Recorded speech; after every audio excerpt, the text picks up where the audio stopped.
Kia ora, this is Arun Jacob, your friendly and frank licensed New Zealand immigration advisor, as well as education advisor, as always, coming live from the city of Hamilton in New Zealand.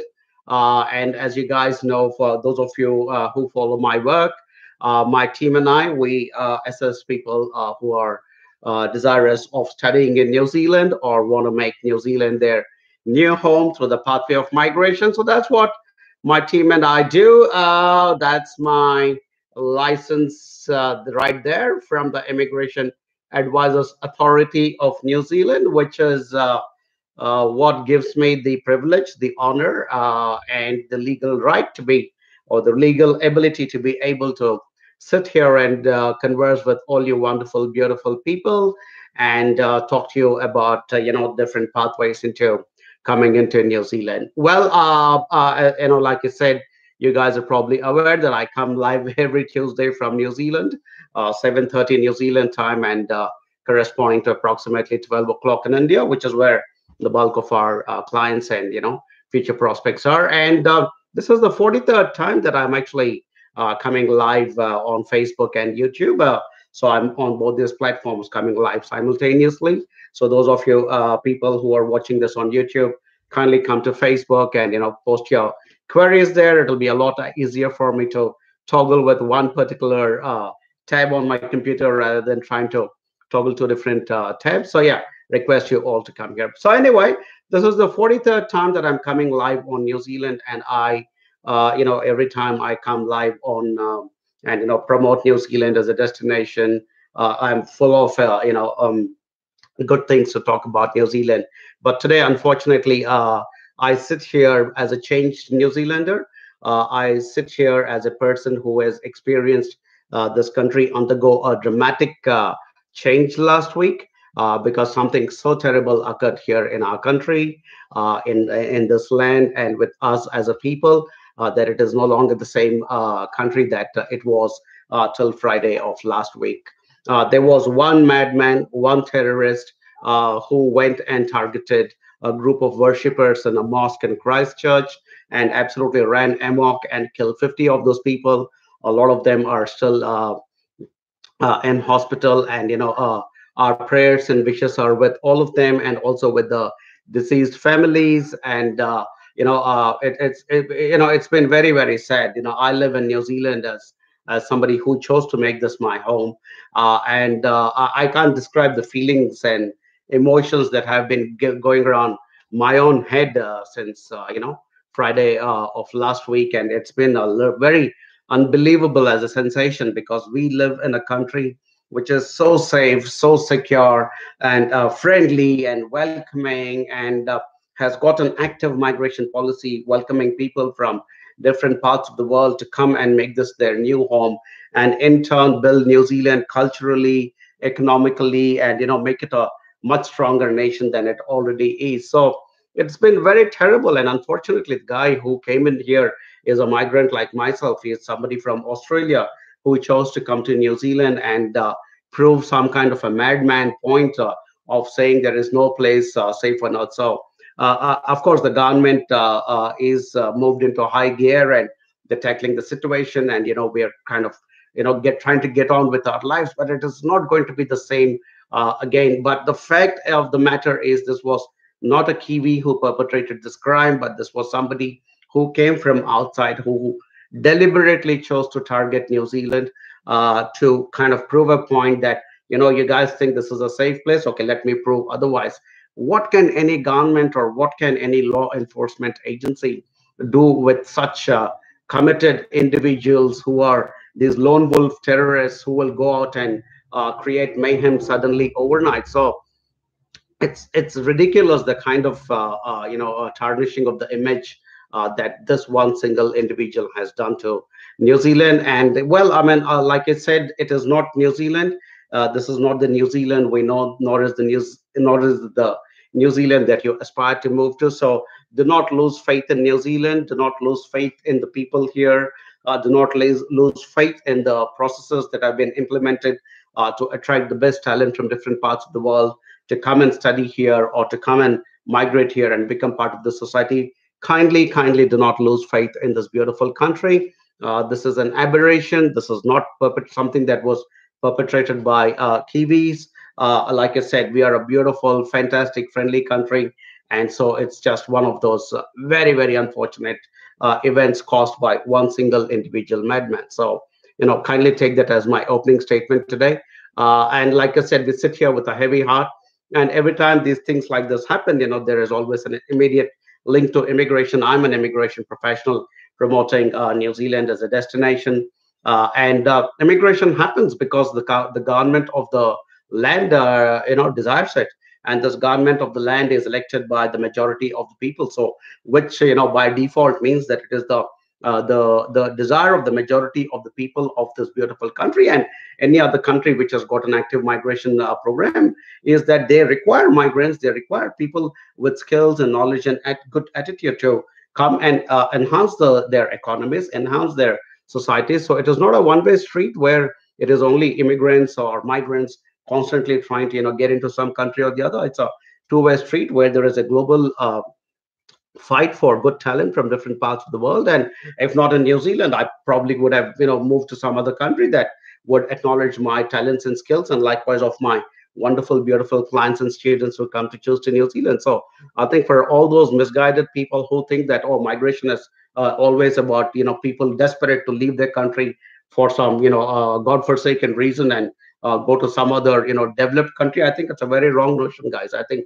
we as immigrants, and we bring in a lot of skills, valuable skills, knowledge. And I mean, I myself have created an organization called HIV Services, which is paying immense amounts of taxes to New Zealand. We have created full-time employment. We have done a lot of things. So if this one single migrant can create so much positive things for New Zealand, imagine what a good bulk of or a good contingent of migrants can do for this country. So kindly do not sit with those narrow viewpoints and thinking that, oh, somehow migrants don't mean good for us. I think migrants add a lot of value economically, culturally, and otherwise to any country they choose to. So I think a bit more of understanding and friendly reception would be very, very welcome. All right. So, but anyway, this is my request to all my wonderful viewers and my followers.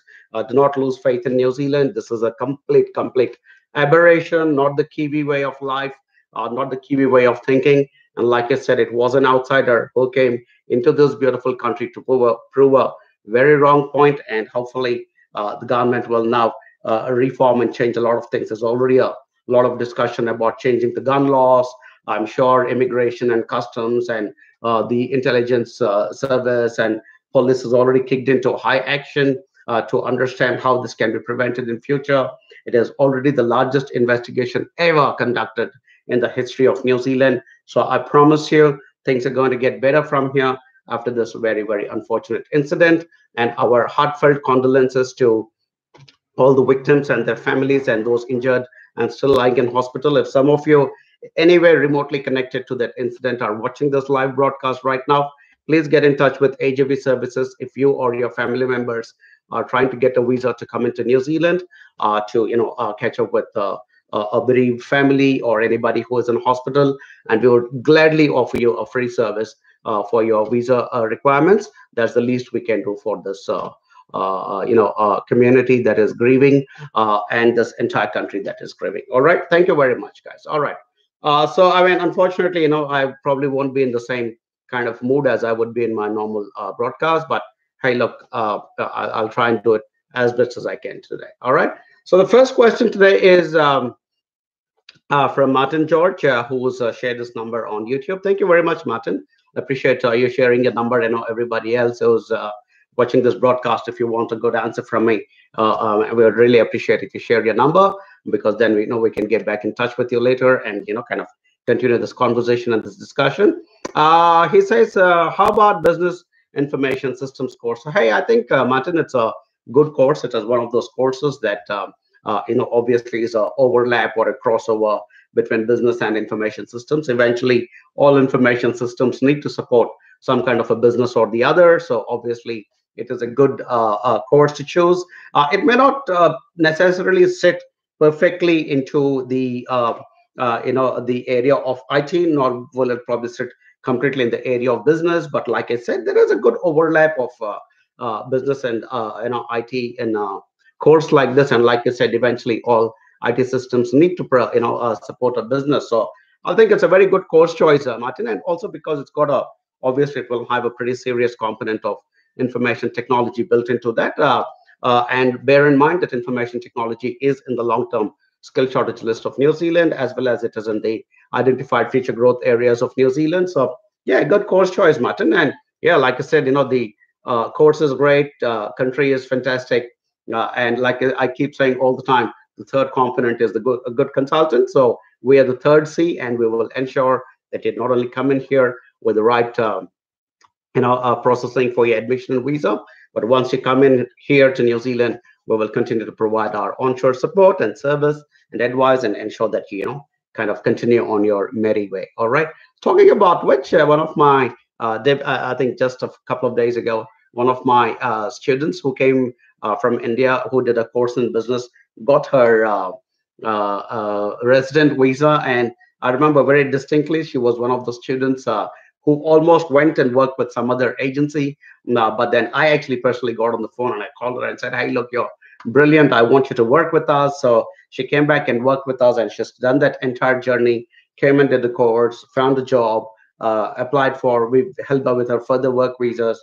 Then we applied for a resident visa. And late last week, we got her visa, and we are very, very thrilled about it. So yeah, it's all going very well if you plan it the right way. But most importantly, you need to have a really, really good advisor here in New Zealand after you reach this country. All right, guys, cool.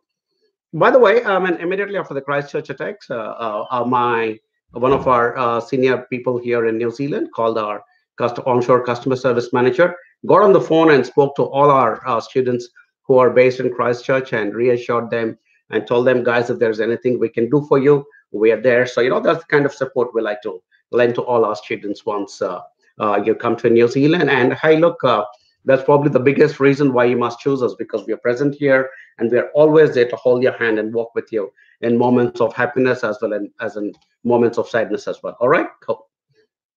Next question is from Army Manoj.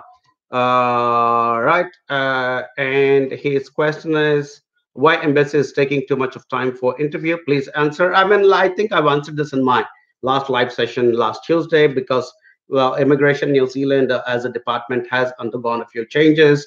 They've closed down a few offices, and they're trying to consolidate their efforts into some offices. And most of the student visa applications, if not all, more, I think majority of them are going to the Mumbai branch. Mumbai branch is obviously trying to deal with this extra load of applications, because of which obviously there is a big pileup of applications, and mainly because of the transition that's occurring inside Immigration New Zealand. But I think they're trying very, very hard to prioritize it as quickly as they can and make it happen. Nobody is interested to have a stack of paper sitting on the table. So everybody is trying to clear it off, but unfortunately, it's just one of those transitionary moments within INZ's reorganization, and that's probably the only reason why it's happening. In fact, we have made an appointment with some of the senior officers at the Mumbai branch and with Immigration New Zealand, and very shortly we're going to go and meet the senior officers there and kind of talk to them about the processes we are following inside AJV, and and let them know that we're essentially working in the same style and ethos and manner as they are working to attract the best talent and help them to come into New Zealand. All right. So yeah, that's pretty much the only reason, Manoj. And if you are an AJV student, unfortunately, I can't make out from your question whether you're an AJV student or not. Hey, look, just get in touch with your case officer, and because we have 3 licensed immigration advisors in the company, if at all required, we will always one of the licensed immigration advisors, which is myself or Mary or Gisela, we will get on online and chat with our licensed immigration advisors hotline, or get in touch with the senior staff in Mumbai and push it along. We will try and do that. In fact, as a practice in AJV, we are now beginning to attach each student visa application to a licensed immigration advisor, so that we'll be able to kind of get more information, push it along, and be able to manage it better as compared to many other people. But this particular question has been coming quite a bit in the last couple of days, weeks, not only from non-AJV students, but also from our own students. We're trying very hard to push it, guys, for anybody who is watching this broadcast right now. So please bear with us. It is not something that we created as an issue or a problem. This is entirely because of the reorganization that is happening inside Immigration New Zealand. And I'm sure going forward, they will manage it well and ensure everything happens in a timely manner. All right, cool. Right, next question is from Damsara Bandara and says, hi, I'm planning to checking to see if my wonderful team has giving me any inputs. As always, they are on my Skype, on my phone, and I kind of keep checking to see that they're not giving me any inputs. But hi, guys, if you're watching, please also type and let me know that I'm going live properly on YouTube and Facebook. You know, sometimes there are certain issues. So yeah, cool. Damsara Bandara asks, hi, I'm planning to do a business sustainability master's in Victoria University in Wellington. Will I be able to get 3 years work permit? And what about the job demand regarding this course? Good question, actually. Because, okay, number one, Victoria University at Wellington, fantastic choice. I mean, it's a brilliant university and based in Wellington, which is our, you know, capital city in New Zealand. So yeah, fantastic choice of institution. And I think your course also looks very good because you're talking about business sustainability, which I think is one of those good, nice niche areas, because mostly when you talk about business, people talk about sales, marketing, administration, finance, you know, IT, so on and so forth. But sustainability, I think, you know, fantastic area of business. It could include succession planning, so on and so forth. I think it's a brilliant course you're choosing, Damsara. So congratulations for choosing something out of the ordinary. Very good course choice, very good university choice, very good city choice. I hope you're working with AJV. It will also make it a fantastic consultant choice then for you. So all your components will come together. As regarding the job demand regarding this course, because it's such a nice, highly specialized course, I do believe you will get a fair opportunity at finding a post-studies employment, because, like I said, it is quite a niche area. It is not a generic marketing, sales, or admin, or one of those kinds of things. So yeah, I would strongly recommend that you pursue this interest, and I think you will do quite well. And if you are one of, if you do come to New Zealand as an AJV student, of course, we will also help you to network with other people. We can help you to network with some of the people in the business circles, and of course, you know, provide whatever support we can to help you to find your post-study employment. All right, so please do consider working with us. Thanks for sharing your number.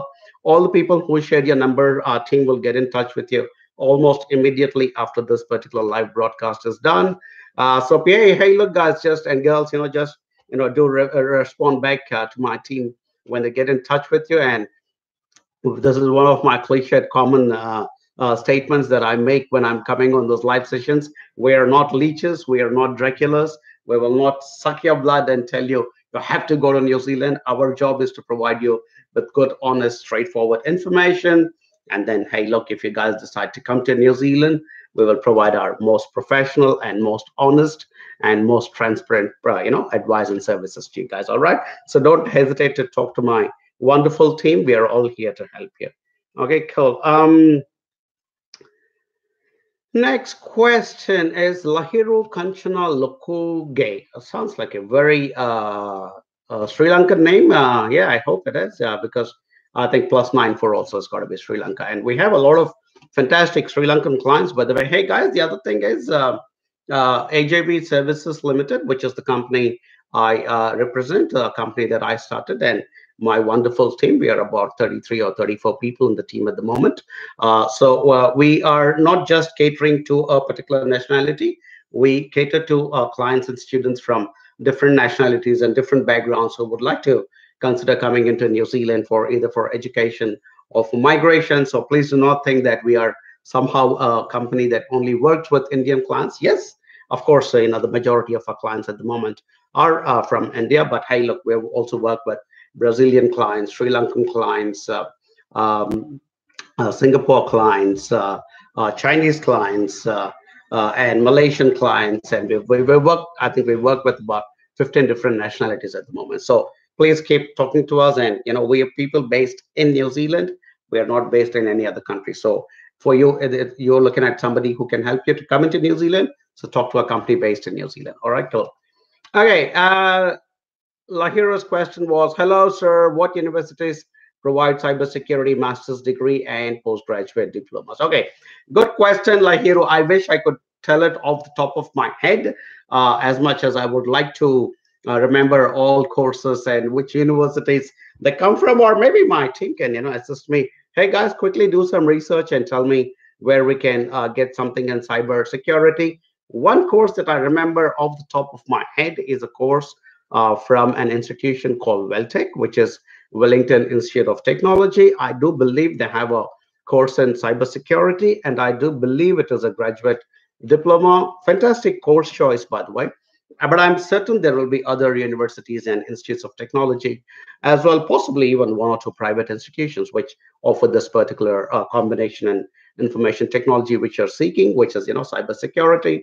Yeah, I think there is definitely a possibility. So right now, off the top of my head, I can only remember the course from Welltech, which is Wellington Institute of Technology. But hey, look, because you've shared your number, our team will get in touch with you and offer you more options and more choices in different cities, different colleges. You take a look at it, go through the papers, understand and see what is the one that appeals best to you, and then you can take it forward from there. All right. And my wonderful team has also come back just now and said that there are at least two more other institutions called Toi Ohomoi, which is in Rotorua, which is not too far from here where I sit. I live in Hamilton, so Rotorua is about an hour and a half in that direction. And there is also a course available in cybersecurity from the University of Waikato, which is in the same city where I'm sitting right now, in the city of Hamilton. So, and that is also about 20 minutes in that direction. All right, guys. So, yeah. So, Lahiro, those are your choices. So, our team will get in touch and offer you many of those choices. So, what I would like you to do is go through them and then, figure out what is best for you and then go for it. All right, guys. Cool. Next question is from Arvind Kaushal. Arvind Kaushal. Sorry, guys, I'm just resetting my phone. Lahiro, there's also a course at Victoria University of Wellington. That is the last update from my team. Okay, cool.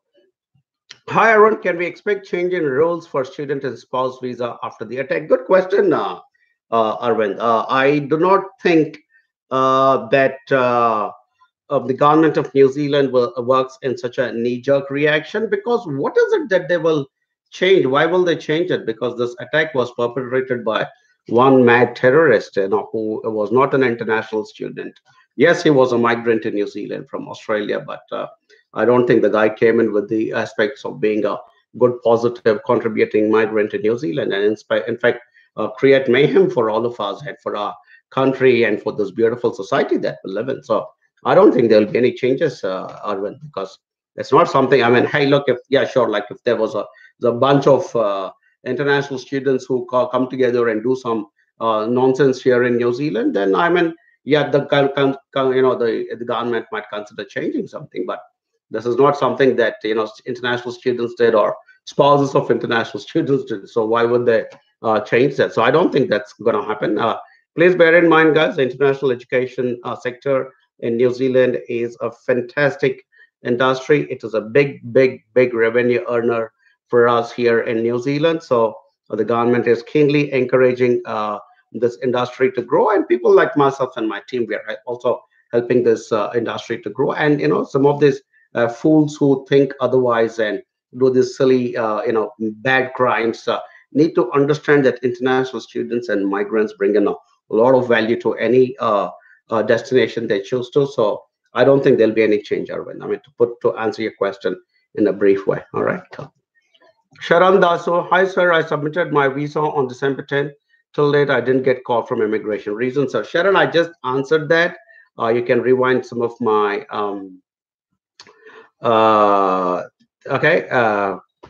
you can go back and check. Moksh Arora, I think this name sounds very familiar. Is Moksh one of those guys who asks us questions but doesn't decide to work with us? Moksh, I'll come back and answer your query once I get a clarification from my team. Uh, and Mokshi, okay, Mokshi says already AJB client. Sorry. Okay. Hi, news has been prevailed these days that in future New Zealand will give PR only if your job is with accredited employer. It is true. I don't think so, Mox. I think all these silly rumors keep floating around. I mean, how many New Zealand will have, few thousands, hundreds of thousands, if not millions of businesses. How can everybody become an? I mean, for instance, my company, AJV Services Limited, which is I will not call it a small company, nor will I call it a very big company. We are a mid-range company. We are doing very well, but we are not an accredited employer. So if I'm and by the way, I have already sponsored the or supported the resident visa application of one of our employees who's here in New Zealand. So there is your answer. AJV Services Limited is not an accredited employer, but we are a New Zealand registered company. We are paying our taxes. We have a good clean record. We are following all the employment rules and regulations. So that's all immigration department wants is a genuine New Zealand employer who has got the ability to pay the salaries and sustain the business, and is adhering to all the laws. So don't believe all that nonsense that people keep spreading through these silly rumors. It's not required that you only have to be get a job with a accredited employer. All right, cool. Shubham Patel, hello sir. I requested to share some information about courses like healthcare management, healthcare administration, and its scope after pursuing this course. Good question, Shubham. In fact, over the weekend, as much as I would like to sit at home and have a couple of drinks and watch some television, unfortunately, or fortunately for that, I shouldn't be saying the word unfortunately, but I was invited along with a couple of my colleagues who are also licensed immigration advisors to go to a nearby town called Tauranga, and we were invited by the wonderful Nepali community there to address them. And so, if you guys are on Facebook or you know my profile on Facebook, if you go and see there's somebody tagged me in the photographs that happened during that particular event, and yeah, we spoke to this wonderful Nepali community there, and shared our opinions as licensed immigration advisors. Myself and my senior colleague Mary, who is also LIA, we went there and we did that. Some of the questions were similar to what you asked. What about healthcare courses? What will happen? And one of the things I mentioned during the course of that seminar is that there is a pretty massive requirement in the aged care sector in New Zealand, which would come under healthcare and health services. So there has always been a growing demand because our population is aging, and there is a lot of demand in that particular area. In fact, I think certain students who are doing this health-related courses are almost immediately finding employment in that particular sector. But besides that particular aged care sector, there is, of course, opportunities available in the regular health sector as well. So if you do come and do a course here, Shubham, I mean, yeah, I'm sure you'd be able to, because health does also figure quite prominently as an industry in our or an occupations in the long-term skill shortage list of New Zealand. So absolutely, doing anything in health is always a good choice. All right. Okay, Nizar Ahmed. I'm just going to quickly check any feedback from my team, guys. Nizar Ahmed says, "Hi, sir. My wife done graduation in architecture. Very good. And MBA in project management and MTech construction engineering management. I'm interested to settle in New Zealand. Please advise me how to proceed."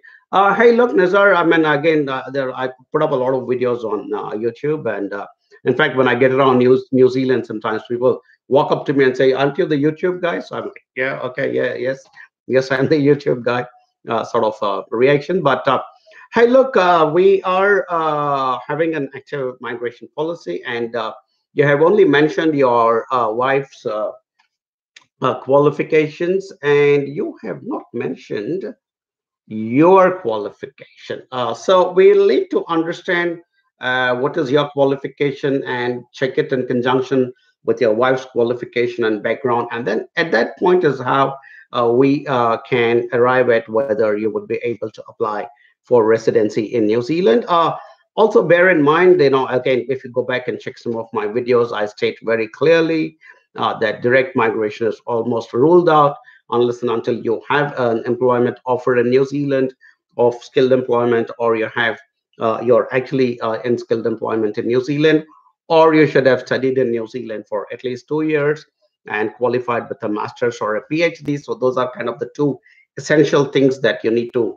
One of them needs to be ticked off. I mean, considering you're not in the country, I don't think you'll tick off either one of them, which is where we suggest another pathway where one of you comes for education and the other one comes um, on a spouse work visa. So that is a potential area you could consider. But what I would suggest is send us both your CVs. Hey guys, I made that, and so send us both your CVs to that bottom email address they call immigration advisor at ajvglobal.com. Send your CVs, and we will assess your um, eligibility for residency. I mean, obviously, I mean, residency directly will be ruled out, but there is something called skill migrant category job search visa. We will assess it, come back to you. If that doesn't look possible, then we will also tell you what are the other options. But it's been working like a charm for couples, especially from the Middle East, who have been choosing to come to New Zealand, where even if it's a couple and one of them is coming for studies, the other person, the other spouse, the partner or the spouse is coming on a full-fledged work visa. And we are seeing phenomenal success with this particular pathway, where the student is continuing the studies and the um, spouse is actually able to find a credible job within the first 3 or 4 months, and they're going on and applying for resident visa. So that's one particular way you can consider, Nizar. But like I said, send us your CVs to that bottom email address, and we will pick it up and we will send it. And also, all the other guys who are, mainly based out of India, who are probably watching this, call that toll-free number here, there, that one there, and you can get your information or just send us the emails to any one of those places. All right, yeah. Earlier, I used to have a handwritten one, but I'm getting a little smarter, and I did a little bit of a colorful printout from this trusted Xerox machine of mine. Okay, looking to say, my team has been giving me some feedback about some particular people, but their names are not coming up here still, so I don't know. They're probably at the bottom at the moment. Hawa Bibi Patel, hello sir. I have done my master's in English literature with first class. Is early childhood education good course good for me? Excuse me. Hawa Bibi, I mean, it is good for you if it is your interest. Because I mean, like I say, I'm a guy who did my Bachelor of Commerce with honors for whatever it was worth. But I realized later that was not really my interest, and that my real interest was in communication. I would have loved to do a MA in mass communication, and go on to do something in communication like TV, film, those kinds of areas, or advertising, those kinds of areas. But if your course choice is through your own interest of being involved with early childhood education, absolutely you must go for it, because it's something that's coming from within your desire to be in that particular field. But if you ask me as a professional advisor and ask me, hey, look, I've done something in English literature, but somebody told me if I do a course in early childhood education, I have better scope, I probably will discourage you, because you should never ever choose courses in New Zealand or anywhere else for that matter, thinking that, oh, that will somehow become a pathway for residency. In fact, in my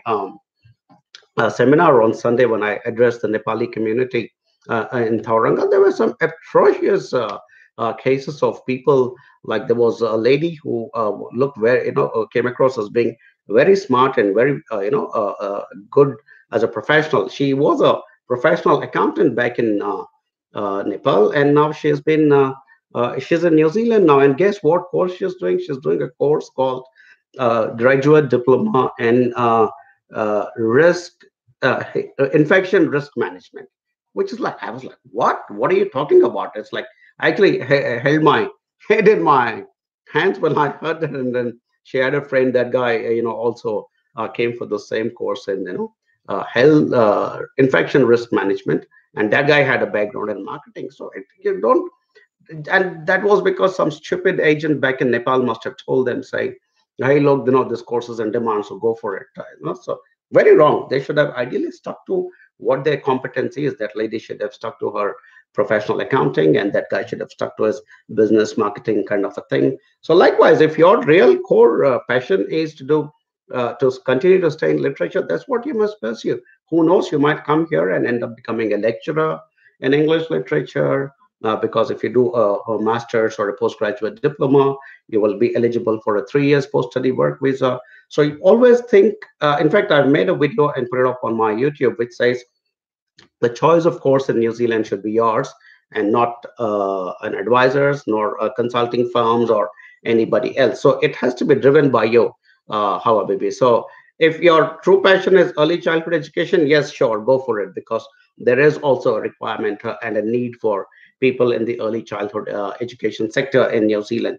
But if your true passion is literature, please stick to it. And 5, 10 years from now, you will be thankful to my suggestion. All right, cool. Saurabh Adhikari, I am from Nepal. How to apply? Simple, Saurabh. Respond to my team when they get in touch with you, or send us an email with your contact details to info@ajvglobal.com, and we will take it from there. All right, as simple as that, Saurabh. Aki Jayant. Okay, Aki Jayant. I'm still trying to see if my team has given me any inputs. Looks like they've given me the names of two students called Karamjit and Rahul Datta.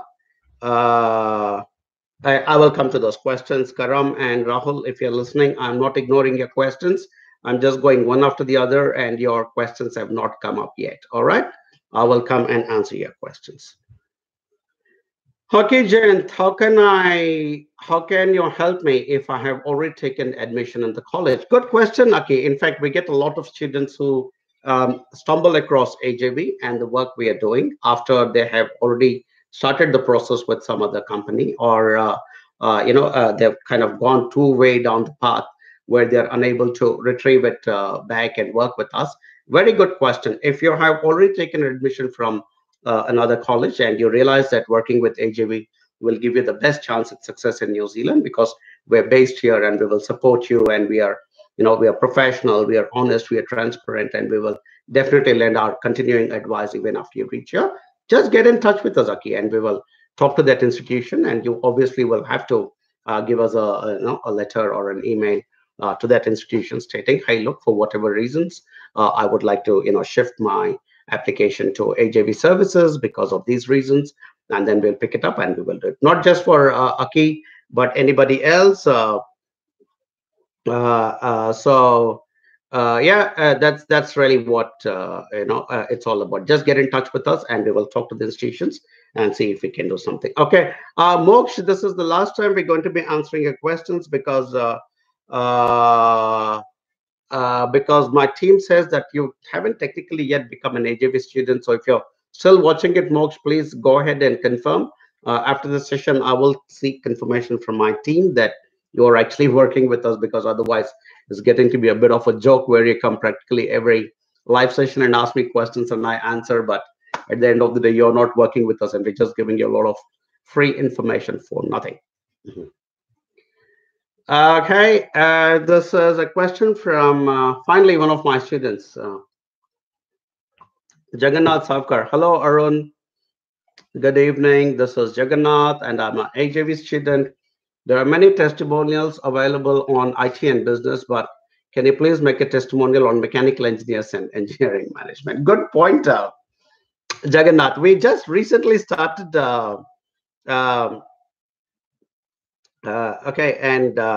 We've just recently started, making these videos, and we're actually utilizing the services of one of the AJV students who is doing a course in filmmaking and television production and all that stuff. So Nicholas is his name, and he has been putting together those beautiful testimonial videos. And I do believe, yes, that they've been mostly been focused towards IT and business. I will definitely take your input on board. And Nicholas, if you're watching this by any chance, let's shift our focus to other streams as well and start making those testimonials as well.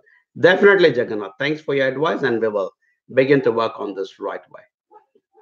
Nitin Suresh, what about the scope of MSW course in New Zealand? Nitin, good question. Obviously, you're referring to social work, and there was a time when social workers were also in the long-term skill shortage list of New Zealand. They are not there any longer, to the best of my knowledge, but I could quickly check that while we are talking. Not really. Uh, I don't think social work is in the long-term skill shortage list at this moment. So yeah, but I mean, there is still a reasonable amount of demand for social workers, especially if you're going to come for MSW, which is at the master's level. You would obviously be eligible for 3 years post-study work visa. 3 years is a long enough time to be able to go and stake your claim for a position in the social work industry of New Zealand. Please bear in mind that New Zealand is a very strong, socially driven, social structured kind of country. We have a lot of good social programs and schemes in operation at any given moment, and there is always a requirement for social workers. So I think it's a good course choice for you to consider, especially in view of the fact you're coming for a master's and you will end up with a 3-year post-study work visa, all right, which is a good enough period of time for you to be able to find your place in the social work industry of New Zealand, all right. Munir Basha says, hi, sir. I'm Munir as a mechanical engineer. Which course should I prefer for graduate diploma apart from management courses? Hey, Munir, I mean, this is something that I'm very, very clear about. If you are a guy who's got a technical background, please stick to that technical line because technical field is where the opportunities are in New Zealand. Not only the opportunities, technical field is where we want to attract talent to come into New Zealand because that's where our shortages are as a country. So if you're a mechanical engineer and you are still doing a job that is still technical in nature, I would strongly recommend you come for a course in the technical side of things itself. You have not shared your number, Munir, but we would love to see you share your number as well so that we can get in touch and give you more advice. But if you were a mechanical engineer a few years before and now moved into a more managerial kind of a role, and then maybe perhaps um, uh, you know, we would like to. My team just confirmed, Munir, that you have already submitted your documents. Thank you very much for that. Really appreciate that. And you're just looking at the course confirmation. So I think my little advice will also help you to choose the course. But like I said, if you already have, if you're still actively involved with the technical side of things in your current profession, please come and do a course in technical side to do with mechanical engineering. It could be CAD CAM, or it could be a further course in mechanical engineering, and understand how it is happening here in New Zealand. But if you already had some management experience, let's say you worked as a technical guy for 8, 9, 10 years and now moved into a managerial role, then perhaps a management course would be more appropriate. But like I said, if you're still a fresh technical guy, please stick to your technical side of things. All right, Munir, hope I have answered that. Hepzibah Paul says, hi, sir. Can you please tell me more about NZTC? I'm already an HIV client. Hey, Hepzibah. Thanks for choosing HIV, and we really appreciate you, choosing us when you have such a big choice. And we're truly touched and honored when, smart young people like you and the rest of our HIV clients choose to work with us, because obviously you are the discerning people who understand a good thing when you look at it. So very, very pleased about that. Thanks for that.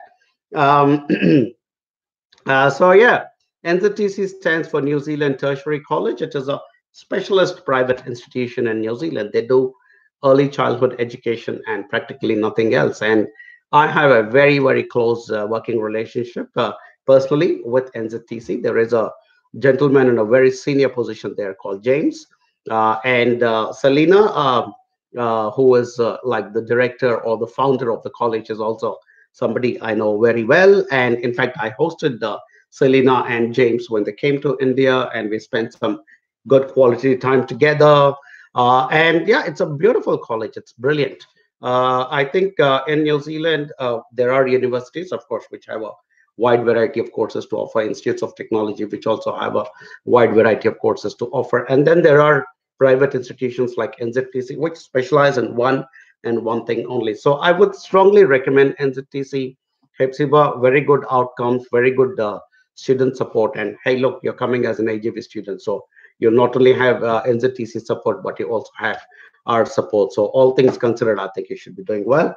My team tells me that they're still awaiting the offer from NZTC. They also are pretty quick to give offers, and you should hopefully have your offer very, very soon. All right, cool.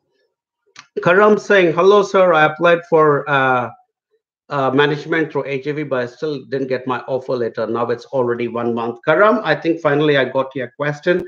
Karam, it does take between 4 to 6 weeks approximately, and for an offer to come through. Also because we're still in the middle of March, Karam, and the big intake in New Zealand is the February intake. So most of the staff in the different institutions are still caught up, managing the number of students who came for February. They're still dealing with their documentation, because of which there have been certain, um, I'd say, a bit of delays in getting admission letters. In fact, just yesterday, I lost my, cool a little bit when I was talking about the institutions of New Zealand with my service team, and I was telling these guys really need to, get off their backsides and start pumping out those admissions and say giving it to students like you so that you can move on. But you know what, Karam, because we are based here in New Zealand, and myself and Mary, our senior manager, we constantly are in touch with the institution, so we will try and push this thing through. Hey team, if you guys are watching, please tell us if Mary or I can send an email to that particular institution, and we'll try and speed it up for Karam. All right, Karam, but hey, look, stay patient, please. Hang in there. Don't lose faith in AJV or that institution or in New Zealand. We will make this happen for you. All right. Like I said, it's just that phase where they're still dealing with the February intake rush, and because of that, some of them have been a little slow. Okay, cool. Thank you. Rahul Datta.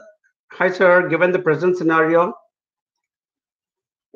at Mumbai branch, what is the time frame we can realistically look into? My visa was submitted on 7th January 2019 through HJV for NMIT Nelson. Rahul, as I told you, because of the situation in Mumbai, there have been certain delays. Today we are on the 18th or 19th of March. So I think you should be very close to a decision, because they are saying that they're going to take at least 8 weeks. And so obviously for you that 8 weeks has passed. So we will put some pressure. Like I said, the problem with putting pressure on immigration officers or on a particular branch is because when we put pressure, it's very easy for a visa officer to, I mean, look, they're human as well, so it's very easy for a visa officer to try and do that particular application in a hurry. And sometimes in that hurry, the right decision may not be arrived at. And the problem with the right decision not being arrived at is if it is a decision that is offshore, we do not even have the rights to appeal that particular decision, and we'll have to go back and refile that application all over again. So we are very careful not to get too pushy with immigration, because we can get pushy. There is nothing to stop me or my senior colleagues or some of our service team members to get very, very pushy and keep writing an email every 3 or 4 days and saying what happened. But we don't do it because it is detrimental to you guys and to girls. So we try to maintain that good balance where we are polite and patient with the immigration department. And we also would like to tell you guys that we are not getting too pushy for your own good. So, but for you, I think that 8 weeks time is over. We will put a bit of pressure and seek an update on that. All right, Rahul, thanks for being patient. Really appreciate that, man. Yeah. I also have an update from our senior manager, Mary, who says, hey, Arun, by next week, we shall try and get updates for all awaiting offers. So if there are more AJV students, clients who are watching this right now and wondering when is my offer going to come, hey, guys, it's not because of anything that we did from our side. As I told you, there have been certain delays with the institutions as well as with Immigration New Zealand in processing visa applications, and that's really what we are all grappling with. If I had a choice, I would get an offer and put it in your hands within 3 days, and a visa decision in a week. But unfortunately, we are also working with all these other external parties, and sometimes we can't control the way they do their things. All right, so please hang in there, be patient, and very sincerely thank you very much for all of you who are being patient. GD Gill, hi sir, my question is register teacher, how to get PR? Gil, I just explained getting PR is not easy. If you're a teacher, there'll be an extra step because for certain professions here in New Zealand, you need to be registered. So for you, obviously, you also need to be, I don't know when you said registered teacher, I don't know if you're mentioning that you're already registered in your country, but you have given a local number here in New Zealand. So I'm not sure what exactly you're trying to arrive at. So if you're, I mean, hey, look, to put it briefly, if you're trying to become a teacher here, you need to get registration. For that, you need to get your IELTS into place. So go to the New Zealand Teachers Council and read some details up there. And obviously, you're not one of our students, because if you were, I would have recognized you. So yeah, just do your research and see how we can become a teacher. That's pretty much the best advice I can give at this point. All right, cool.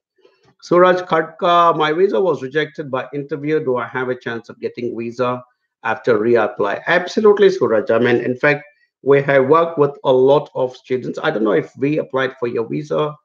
Team, if you have some details about Suraj Khadka, whether he was an AJV student whose visa got rejected because the interview was not done well, please let me know. But Suraj, if you're not an AJV student, I strongly recommend you get in touch with us. We are very good at applying again for people with visas which have been visa applications which have been declined. We have also been very good with declines of spouse visa applications, of students who already got their student visa and the spouses applied, but on their own or through some other organization, and it got declined. We are very competent, very good. We understand how to represent those cases. So please talk to us and get in touch with our team immediately, Suraj. And the way to get in touch with our team is that, as I keep holding that up always. Right. And so, Suraj, my team just confirmed that you are not somebody who applied through AJV. So yeah, give a call to that number there, to the that number there, or get in touch, or one of our team members will also call you because you shared your number. We would absolutely be delighted to work with you if you are a genuine student who can come and study in New Zealand genuinely and eventually go on to contribute through your work after you get your post-study work visa. We'll be very keen to work with you, Suraj. All right, so do speak to my team when they get in touch with you, guys. That's another request I've got to make. When our team gets in touch with you, please respond back to them, because at the end of the day, we are providing you with a free service. And and like I keep saying, we're not people who will hound you, so we would require the professional courtesy from you to at least listen to us, take our information, and then take your own decisions. We get tons and tons of inquiries. So one inquiry saying, hey, look, I'm not interested to go to New Zealand. That's fine. So, but do have a good conversation. It could be life-changing for you more than for more than for us. So yeah, please do have a conversation, because everybody and a lot of people desire to come to New Zealand. And how many of you actually get the opportunity to work with somebody, a company, and people like myself and my colleagues here in New Zealand who are actually based in the country and giving you up-to-date, honest, straightforward information week after week. So it's if you guys are serious about creating a future in New Zealand, please do talk to us. Yeah. Okay, Emmeline Tangpus. Is it true New Zealand now has student trafficking? Please advise. Thank you. And then I don't know. I'm thinking Emmeline is a girl. So is it true New Zealand now has student trafficking? Too many students, and even after graduation, they don't get work related to the course they finishes. Please advise. Thank you. Okay, so she's written it a few times, he or she. Student trafficking, I don't know what you mean by student trafficking, Emily. I guess, immigration as an industry, I mean, if you want to call it that, is always prone to having these rotten apples in the basket.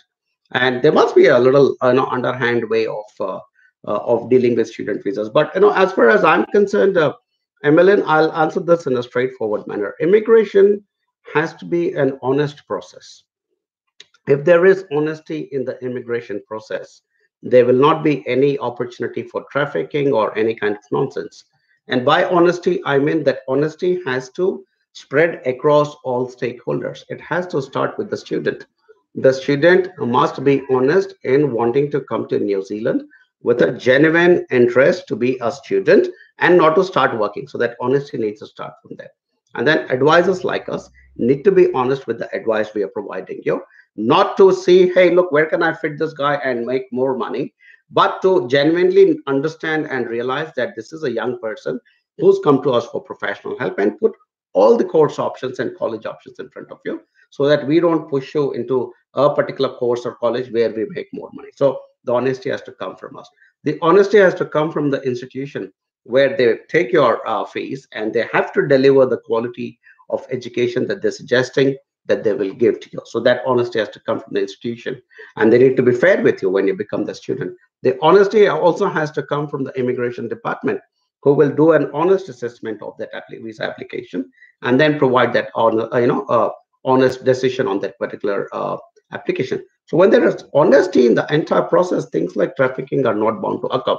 I have seen some trafficking. I have seen some very desperate students who get into New Zealand somehow or the other. They would have put fake IELTS, or they would have done something else. They would have taken fake bank loans and so on and so forth. They are the ones who get into trouble.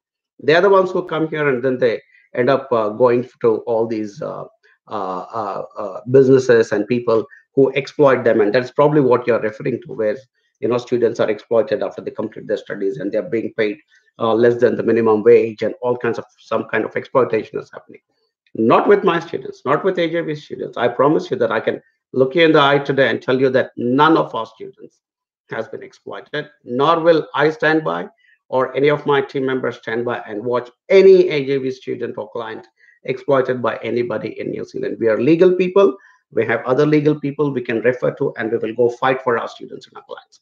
And why is it that none of my students are getting exploited? Because that whole honesty chain is being followed from start to finish, and everybody is being honest. My students are genuinely good students. They have fantastic backgrounds, good English, genuine funds, and the true sincerity in coming to New Zealand. They know that they will work, but not when they're studying. After they finish their course and they get their post-study work visas, when they go, and then we are supporting them through that. So that's probably what it is. Good question, because it helped me to elaborate a little bit on this particular question. Because so if you're going to come in as a dishonest student with bad IELTS, no proper money, coming with the intention to work, you will get exploited. So watch out, don't do it. You'll probably be happier staying back in your own country. All right. Cool. I like this guy's name. SpongeBob on LSD. Very nice. I love your name, man. Or girl, I don't know whoever it is, but will the Christchurch incident affect the immigration in New Zealand? I already answered that query. I don't think it will. They might, do a bit more screening of people coming and going, but immigration matters to New Zealand, because we are a country that requires good skilled immigrants. We are a country that requires a lot of international students, because it's a very important industry for us. And we sincerely hope and encourage some of these international students to, after they complete their course and they get their post-study work visa, to seek relevant employment and address our skill shortages here in New Zealand, and go on to become productive residents and citizens of this country. So I don't think the Christchurch incident is going to occur. Like I said, it's very, very un-Kiwi like, that particular incident. Very sad, not done by a Kiwi, so an import from Australia. So I don't think it's going to affect us. Arunava might. Okay. Arunava is asking me, I'm having a conditional offer letter from EIT and NMIT, good schools, both of them, by the way, Arunava. For accounting, for July intake, I'm having fund crisis now. Can I postpone it to January or March next year? I'm an HIV student. I don't see any reason why you can't, Arunava, because obviously, if my team just confirmed as well that one of my colleagues called Navyash is just confirmed that you're working with Anne, another colleague of mine, and hey, look, your intentions obviously were good, but if you're having a fund crisis, there isn't much you can do. Considering that you're planning to go for the July intake, try and see if you can relook at your fund situation, and are able to approach again and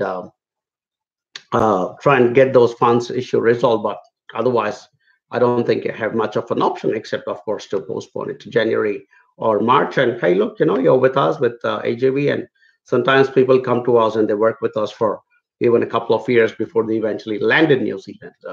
I know of at least one person who is watching this broadcast right now, who came to me and wanted to go to New Zealand, also had a bit of a funds issue, and eventually came to New Zealand, I think about 13 or 14 years later. So no problem. Okay, cool. Pinal Shah, hello, sir. I have already. Hello, sir. I have already applied for student visa on 2nd November 2018, PhD student visa, and still waiting for my response. So, what's the exact processing time? Pinal, I just answered that very elaborately. And if you kind of rewind this broadcast after it is done, I did, I think, answer it very elaborately. There have been certain delays with immigration in New Zealand in the Mumbai branch, and owing to that, unfortunately, there has been a bit of a delay. But hey, look, go back, and I'm not sure if you're an AJV student, because if you are, please trigger it or flag it to your case officer, and we will see what we can do from our side. All right, cool. Okay, right. I'm probably coming to the end of my session. There are a few more queries there, but I'll try and run through them as quickly as I can. Okay.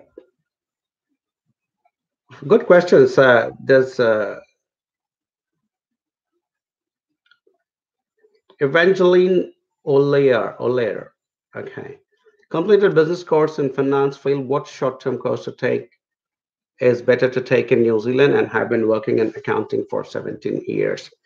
Evangeline, you cannot, unfortunately, take a short-term course here in New Zealand unless and until I can't quite figure out where you're from either your name or from the number you have shared. Right now I can't quite place where which country you're calling from. But if you happen to be from a country which is on the visa waiver list of New Zealand, you could potentially come into New Zealand and do a course, a short-term course, because then if you're on a on a visitor visa, I think on a visitor visa you are allowed to do short-term courses. But if you're not from a visa waiver country, it may not be very easy for you to come on a visitor visa and do a short-term course, if at all, because you're already a very highly competent accountant for 17 years. I would strongly recommend doing a short-term course and something like Xero or MYOB, which are some of the most used accounting packages here in New Zealand, and combined with your past background and hopefully your caliber, you should be able to crack something here in New Zealand. All right. Wait for my team to get in touch with you, and hopefully we will be able to check whether you are from a visa waiver country, or whether you will need to apply for a full international, full fee paying student. If that is the case, then obviously you can't do a short-term course. You'll have to look at a longer-term course. All right.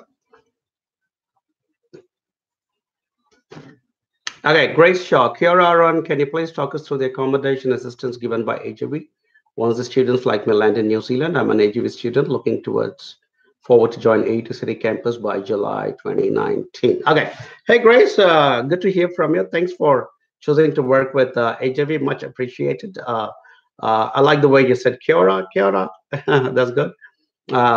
So what we have is we have something here called the onshore support team. There is a senior person called Virginia, who, by the way, is an ex-immigration officer. So she is now part of our onshore support team here in New Zealand. So when you get your visa approval, Grace, we send you a full-on information pack, which tells you about all the different things that you want to do. We are not technically providing an accommodation service, because we did try it in the past, but there were just too many problems. Some of them kept saying that I didn't like the room, or some of them kept saying that I don't like my roommates, or some of them kept saying that the rent is too much for this. And some of them said, landed, and we helped them to find accommodation, and they said, no, we don't. I want to shift immediately in the next 2 days. So it did create a little bit of a problem for us. So what we did is we are now not technically actually providing that accommodation or finding it for you, but we are walking you through which are all the places where you can find accommodation. We are hooking you up with some of our existing students who might have spare rooms in their current accommodation, so that you can hook up with them and join them. There is an exclusive AJB clients only group where there's a lot of sharing of information and resources happening. So that is one thing that we are doing. But leaving the accommodation side of it, we are constantly there after you arrive. We do get-togethers, we do meetings, we provide a lot of ongoing immigration advice. We provide you with templates of CV and a cover letter as per New Zealand standards.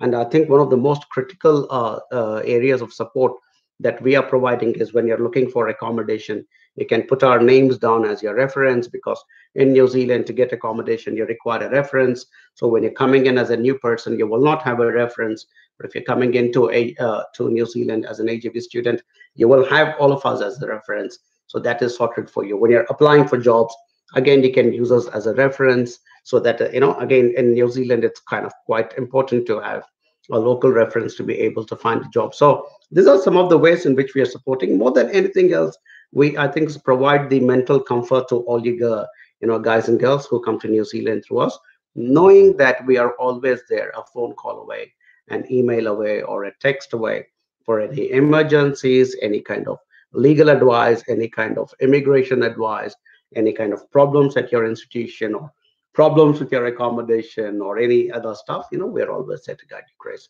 So thanks for choosing us. We will live up to it, and you will get connected to Virginia shortly as soon as your visa gets approved, and you can have a chat with her and figure out things going forward from there. All right. Cool.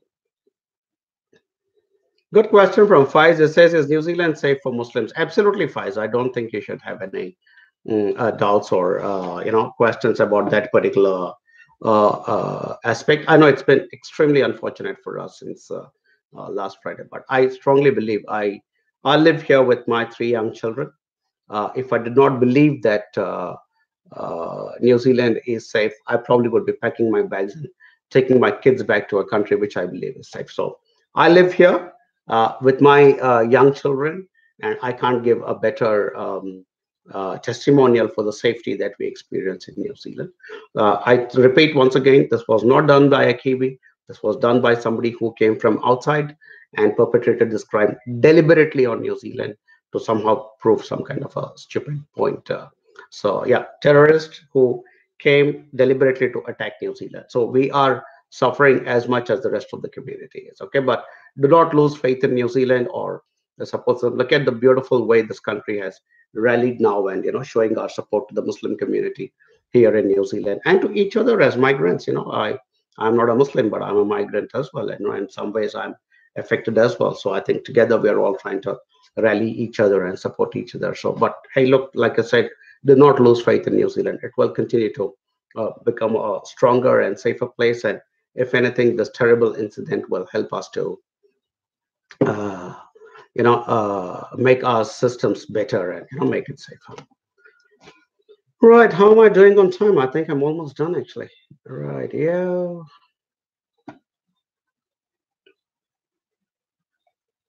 There's a nice comment from O'Neill, who is one of our clients, saying, yeah, well said about HIV support for best service. Thanks, O'Neill. Really appreciate that.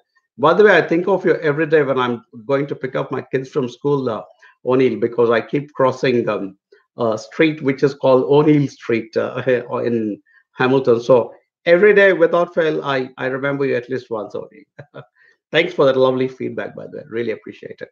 We'll probably come to your place and shoot a lovely video of you and your beautiful family with that wonderful mountain in the backdrop. All right.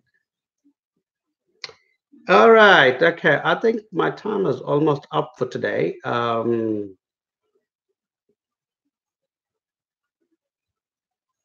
There is a question from Tendai Makuwairere. Good day, Aaron. Sorry, I have to ask this question again. Last time you advised me that if I transfer MIT agent to AJB, you will not charge a service for processing visa. Did I get you right? Tendai, if that is the only thing holding you back, you know what? I'll give you my word right now that because normally we do charge a fee for a particular set of students coming from certain areas and stuff like that, but If I've given my word, yes, you can take it that yes, we will not charge in this instance. I will also let my team know about it. But if that is the only thing holding you back, please transfer your agency to us, and we'll pick it up from there. All right, cool. Absolutely. Last question. This is from Roman Nirola. Can student pay their tuition fee with part-time job? Can student pay the tuition fee with part-time job? Please reply, sir. I'm from middle class family, want to study in New Zealand. Roman, very bad idea to come to New Zealand if you're planning to work part-time and earn your money to pay for your tuition. Number one, it is not possible, because if you're coming for a one-year course in New Zealand, you'll have to pay the entire one-year fee in advance. If you're coming for a bachelor's course in New Zealand, a 2 or 3 year course, then they will not only check to see you have fees to pay for the first year, but there is adequate funds or a payment plan for the next 2-3 years. So if you're from a middle class family with not a strong financial position, I don't think you should consider doing things like this. It will put an extremely huge financial burden on you, and there is financial burdens, and trying to study in a foreign country at the same time is a terrible combination. So I will not recommend that you do something like that. Only if you're adequately prepared financially, I think you should take the step. This is not just for Roman, but for everybody else who is planning to come. You'll need to have the money, you will need to have the sincerity, you'll need to have the English and the right academic or work experience background. If you have those aspects in places, when you can really make it. All right, guys, so I will wrap it up today. I normally ring a bell and do a few funny things before I wrap up, but I'm not in the best of moods today, because as I told you, we've had probably our darkest day in the history of New Zealand, hence the black as well today. So yeah, it's not a good mood we are all in, but do not lose faith in New Zealand. I think it continues to be one of the best and safest destinations on earth, and we actively want to encourage people with the right attitude, skills, and knowledge to come here and study in our wonderful institutions, and also go on to address our skill shortages and go on to become productive residents and citizens. So once again, deepest condolences to all the victims at the Christchurch mosque shootings. And yeah, we're pretty bad feeling for all of us, but hopefully we'll shake ourselves out of it and move on. But thanks as always for watching my broadcast, and please share it with your family and friends. Anybody looking for good, honest information, the place to go to is AJV, and we will continue to do this week after week. At the end of this week, my colleague Mary will also be coming live. So continue to watch us, and hey, look, we look forward to working with all of you. Good night. Take care.